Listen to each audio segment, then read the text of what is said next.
Alors, on va pouvoir clôturer ces deux journées. Donc, nous souhaitons la bienvenue à Jean-Michel Le Boulanger, donc, qui a accepté, on le remercie, de clôturer ces deux journées de travail avec un propos d'ouverture. La thématique avait été annoncée, mais elle pourrait évoluer, m'a-t-on dit. Donc, Jean-Michel Le Boulanger, vous êtes enseignant-chercheur, ancien enseignant-chercheur, ancien vice-président du Conseil régional de Bretagne et actuel président du Festival Étonnant Voyageurs. Merci beaucoup de nous avoir fait l'amitié de votre présence et puis on va vous laisser prendre la main. Merci. Bonsoir à toutes et bonsoir à tous. J'avais une commande et la commande est à l'écran. Éducation populaire, enjeux, complémentarité et actualité. Et rassurez-vous, je ne vous parlerai ni d'éducation populaire, ni de ses enjeux, ni des complémentarités, ni de ses actualités.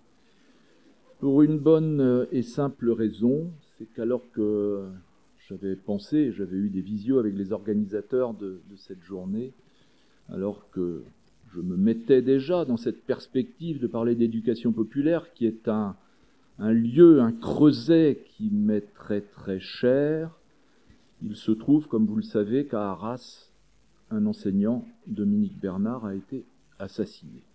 Et je ne peux pas faire comme si cela n'existait pas. Parce qu'il y a eu Dominique Bernard, il y a eu Samuel Paty, il y a eu le Bataclan, un haut lieu de culture, il y a eu Charlie Hebdo. Et je ne peux pas faire comme si ça n'existait pas, à savoir que des éducateurs, des artistes et des passeurs de culture sont aujourd'hui menacés par le couteau du bourreau. Et c'est une longue histoire que celle-là.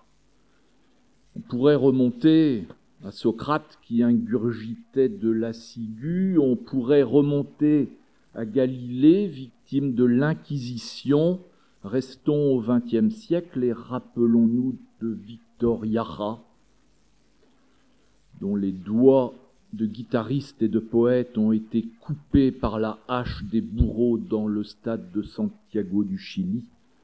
Rappelons-nous de Garcia Lorca, qui est mort en Espagne, à côté d'un instituteur d'ailleurs, devant un général franquiste qui disait « mort à l'intelligence ».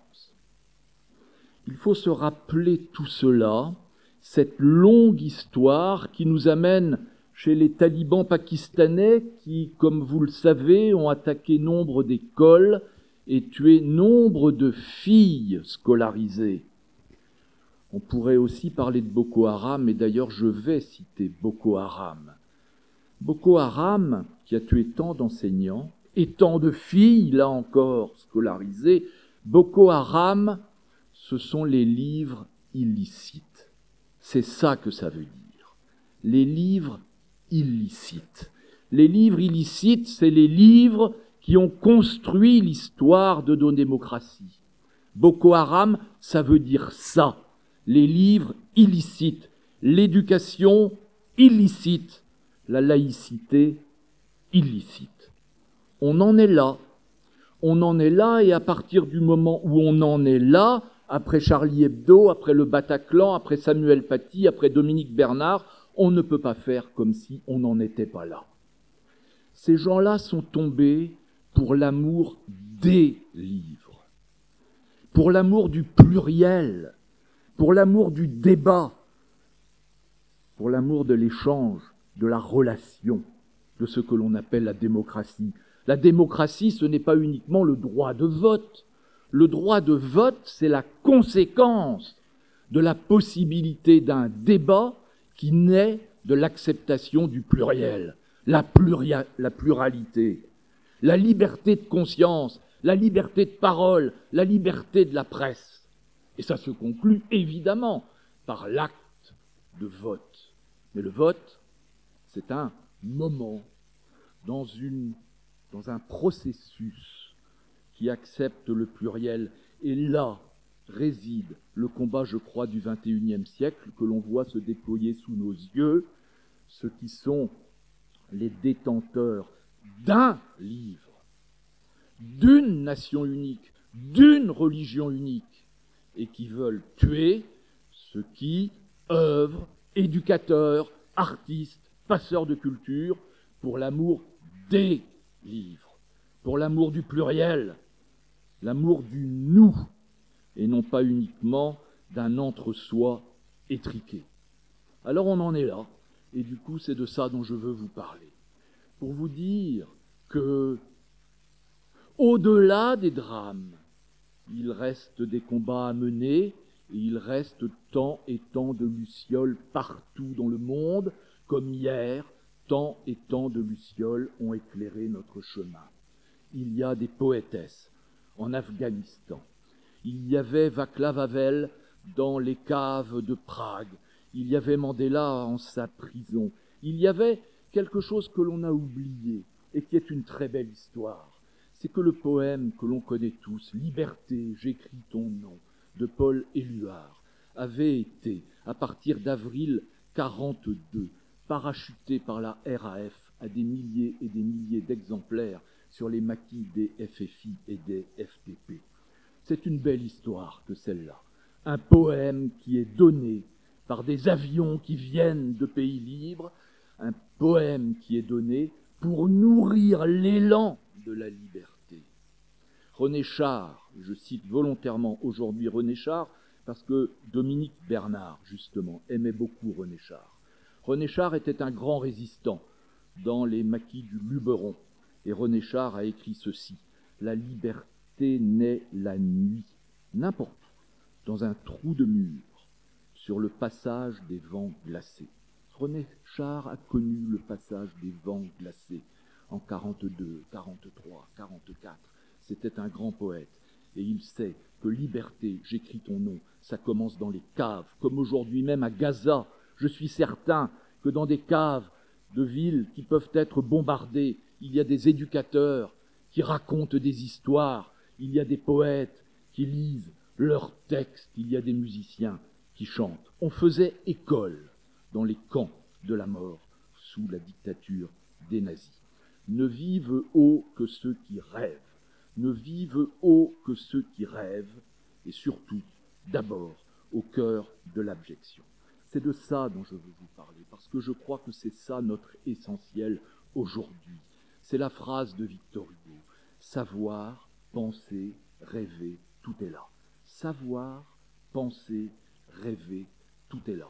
C'est le travail des éducateurs, savoir, penser, rêver. C'est le travail des artistes, c'est le travail des poètes, c'est le travail des passeurs de culture. Il faut rappeler dans notre République ceux qui nous ont précédés. Il faut rappeler les combats de Condorcet, de Victor Hugo. Il faut rappeler les combats de Clémenceau, de Jean Jaurès. Il faut rappeler les combats du Front populaire, de Jean Zay, de Léo Lagrange. Il faut rappeler le Conseil national de la résistance. Je suis désolé de devoir dire ça, mais j'ai été blessé, profondément blessé, meurtri, profondément meurtri, il y a quelques mois seulement, et peut-être l'a-t-on déjà oublié, quand, en plein confinement, on pouvait rentrer dans les supermarchés de la consommation, mais on ne pouvait pas rentrer dans les librairies et dans les médiathèques. Et si l'on rentrait dans les supermarchés de la consommation, on ne pouvait pas rentrer dans le rayon des livres, qui était barré par des rubalises. On pouvait consommer tout ce qu'on voulait. On pouvait aller chez Leroy Merlin tant qu'on voulait. On ne pouvait pas acheter un livre. Dans le pays de Condorcet et de Victor Hugo, dans le pays de Voltaire, on ne pouvait pas acheter un livre et on pouvait rentrer chez Leroy Merlin. Mais quelle défaite! Que s'est-il passé pour que nous en arrivions là? Comment expliquer cela? Alors même, et c'est ça qui m'avait le plus blessé et le plus meurtri, alors même que Samuel Paty, justement, venait de tomber.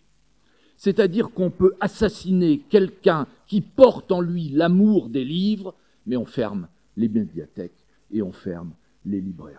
Comment en est-on arrivé là?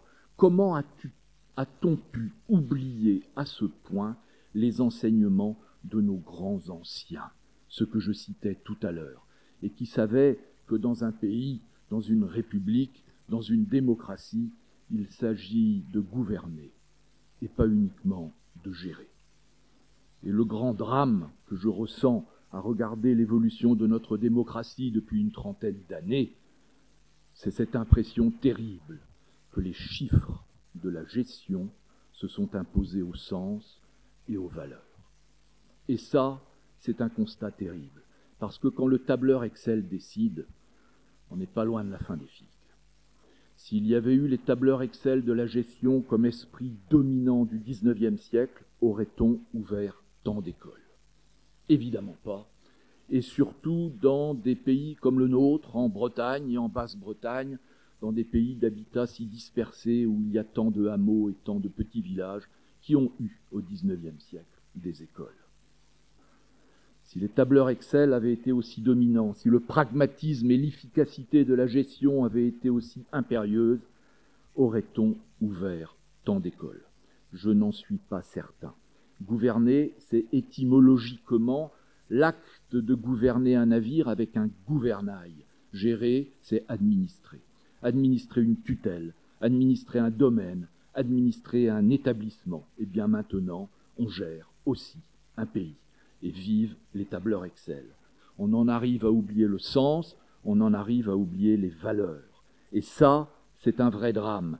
Et c'est le drame qui arrive, qui, par conséquence, en arrive à nous faire fermer des librairies et des médiathèques, alors même que c'est ça qui symbolise la démocratie qui doit rester debout et notre essentiel qui doit nous réunir. Alors il faut rappeler quelques petits événements. Et je vais le faire rapidement. Clémenceau, on peut en dire ce qu'on veut. Clémenceau, on peut être pour, on peut être contre. C'est un grand penseur de notre République. Clémenceau, un jour, a soutenu de la pointe de l'épée, parce qu'il était comme ça, Clémenceau, il se battait en duel, une œuvre d'art contemporain, l'Olympia de Manet, qui faisait scandale. L'œuvre d'art contemporain que l'on ne comprend pas, qui fait scandale. Éruption, débat, violence parfois. Manet demande à quelques-uns de ses proches de protéger l'œuvre quand elle est exposée. Parmi ses proches, Georges Clemenceau. Et voilà que, le hasard faisant bien les choses, c'est quand Georges Clemenceau est à proximité de l'Olympia de Manet que quelqu'un arrive et crache sur le tableau. Bagarre, on se jette le gant, et on se retrouve sur le pré de la pointe de l'épée. Clemenceau dira « je l'ai saigné ». Imagine-t-on aujourd'hui un de nos principaux hommes ou femmes d'État se battre vraiment pour défendre une œuvre d'art contemporain qui fait scandale? Non, je ne crois pas. Pourtant, c'est ce que disait Clemenceau, c'est ce que dira toute l'histoire, tous les combats du XXe siècle qui vont aboutir à la création du ministère de la Culture et à tant et tant de politiques culturelles dans toutes les collectivités territoriales.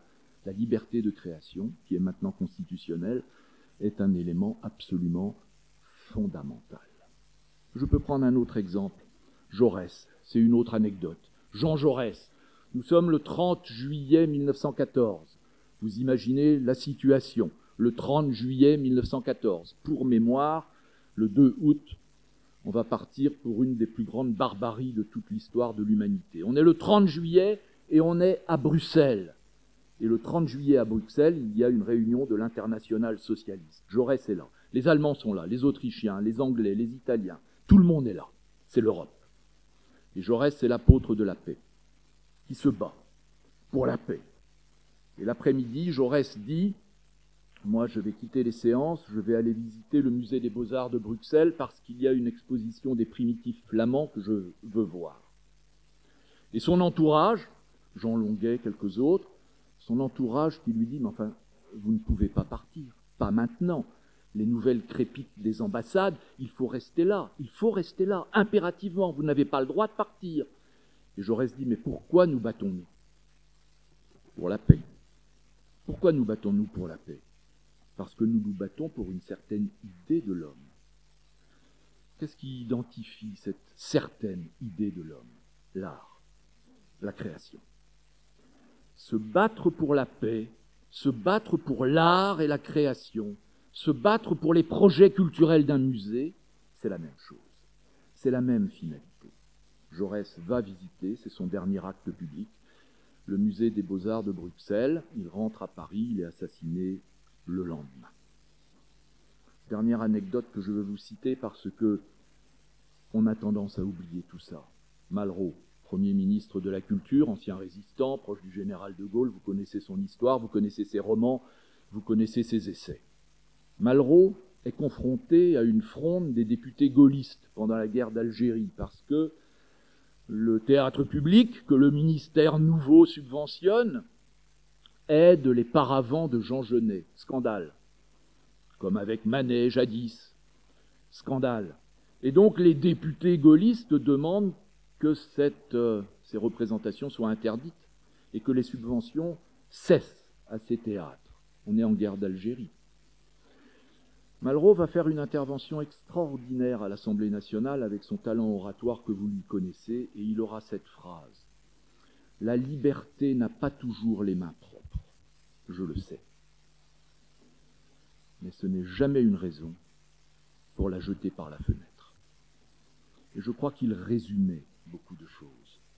On peut ne pas être d'accord, on peut ne pas aimer, on peut dire « ça ne me plaît pas ».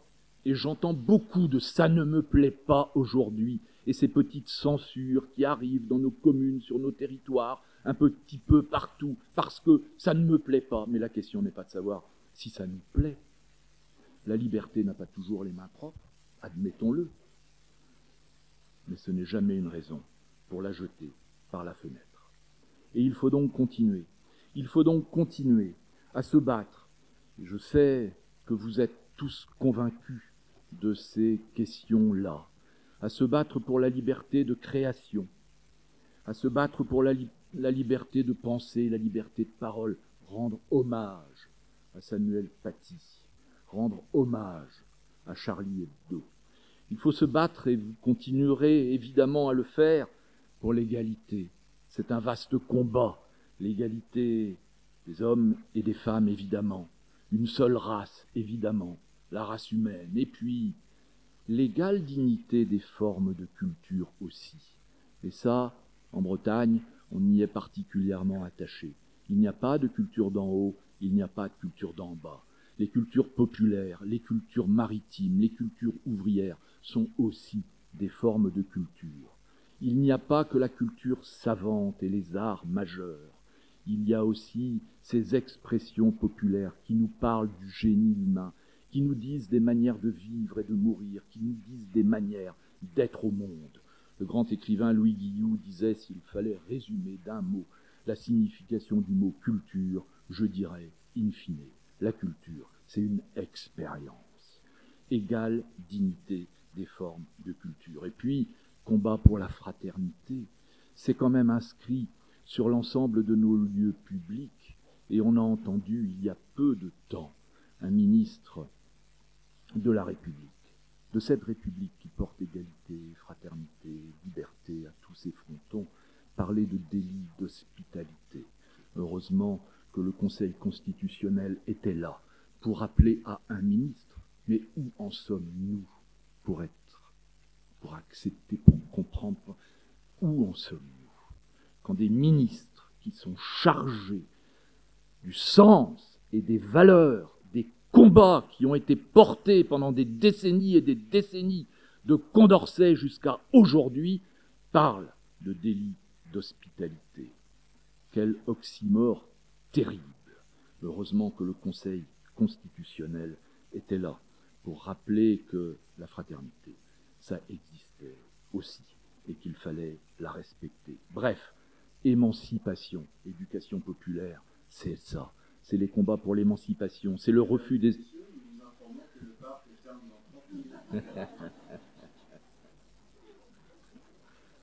C'est une manière singulière de me dire d'en arriver à la conclusion, mais je l'accepte bien volontiers. Il faut s'adapter au lieu qui nous invite. Émancipation, c'est le refus des assignations. Faire société ensemble et le refus des enclosures. Faire humanité ensemble et le refus des murs. et être terrien, évidemment, en lien étroit avec le vivant sur une planète qu'il nous faut chérir. Voilà ce que je voulais vous dire, en vous rappelant une formule beaucoup utilisée pendant la Seconde Guerre mondiale par le monde de la résistance et par le Conseil national de la résistance, tout particulièrement à partir du printemps 44, était « créer, c'est résister. Résister, c'est créer. » Les forces de la création, c'est la résistance. Ça s'appelle la démocratie. Merci à vous.